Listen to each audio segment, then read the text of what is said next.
Welcome, here we've got ZTE Axon 11 5G, and let me show you how to set camera timer on this device. So first of all, let's open the camera app, and as you can see, now this device is taking photos right after touching the shutter button.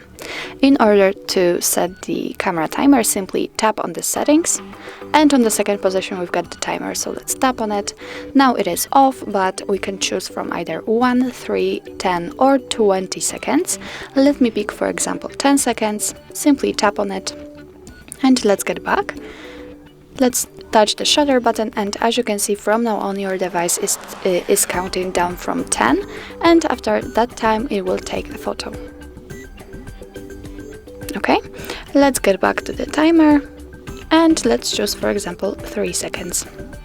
Let's get back, let's tap on the shutter button, and the same situation, but now it is counting down from 3. In order to turn it off, nothing easier, let's go to the settings, tap on the timer and choose off. Let's get back, and it got back to its normal state. So that's all. This is how to set camera timer in your ZTE Axon 11 5G.